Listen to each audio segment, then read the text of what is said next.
Olá! Hoje eu quero contar para vocês 3 grandes lições impactantes e transformadoras que eu aprendi lendo o livro Corrija Seu Filho, do Monsenhor Álvaro Negromonte. A primeira lição que eu aprendi aqui no livro, é claro que são inúmeras, mas a primeira lição que eu quero compartilhar com vocês é aqui, diz assim, que castigar não é corrigir. E o que significa isso? Castigar não é corrigir, por quê? Porque o castigo em si, ele é uma medida paliativa. Ele resolve somente ali no momento. Mas ele não tem o poder, né? Ele não consegue atingir a raiz do problema.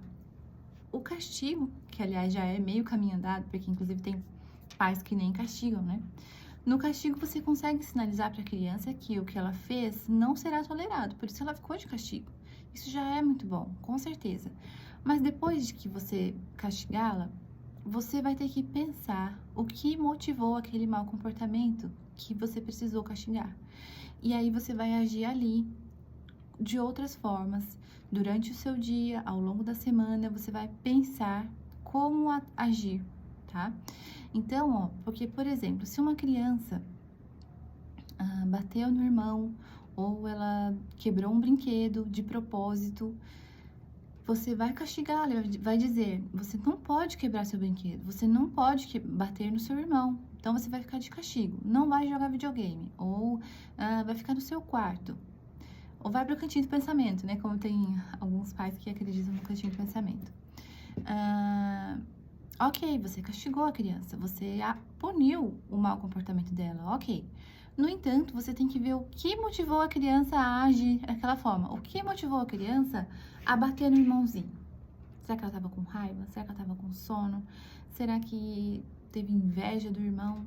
E aí, você vai ajudá-la a trabalhar essa má inclinação, certo?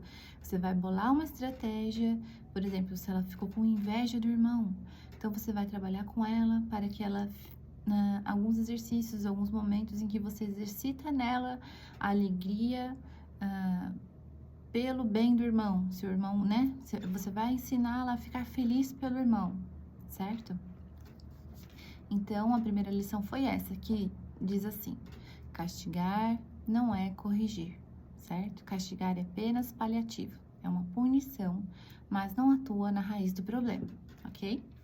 A segunda lição que eu quero compartilhar com vocês é que existe uma técnica, uma correção ideal. Existem características da boa correção.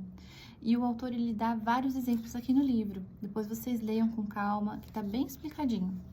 Eu vou citar algumas como exemplo, que são a correção precisa ser amorosa, proporcionada à idade, à pessoa, precisa ser profunda, contrária à falta, rara, né?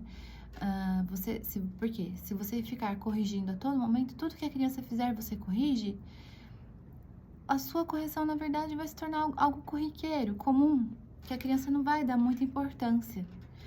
Então, lendo essas características da boa correção, me fez perceber que existe uma técnica. Da mesma forma que a gente aprende a dirigir, a gente aprende a ler, a gente aprende uma língua nova, você precisa também aprender a corrigir. É difícil, porque você está ali com a criança 24 horas por dia, às vezes a gente está com a cabeça cheia, está cansado, mas lembre-se sempre, existe uma forma ideal e você tem que estar sempre orbitando essa forma.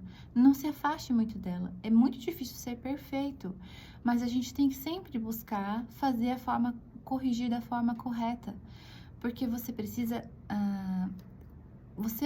vencer também algumas más inclinações, você precisa estar em perfeito domínio de si para corrigir seu filho, para que você não o deseduque pelo seu mau exemplo, pelo seu mau comportamento. Né? A família toda só tem a ganhar quando você consegue ensinar seu filho a corrigir quando você consegue corrigir as más inclinações dele de forma amorosa, de forma benevolente, justa. Então, e isso fez muita diferença para mim, porque quando você tá ali no embate com a criança, né, corrigindo algo que te incomodou muito, que a sua vontade era gritar, xingar, bater, esbravejar. você respira fundo e lembra, existe uma forma melhor que vai ter melhores resultados e que você precisa aprender essa técnica. Isso ajuda que você já não age ali pelo impulso. Só de você lembrar que tem uma forma melhor, já te dá ali um delay para você respirar fundo e agir mais racionalmente. E isso é muito legal, porque se você tenta seguir essas características, você já vai estar bloqueando ali o seu instinto selvagem, digamos assim, né? Seu impulso de agir da pior forma, de gritar, esbravejar.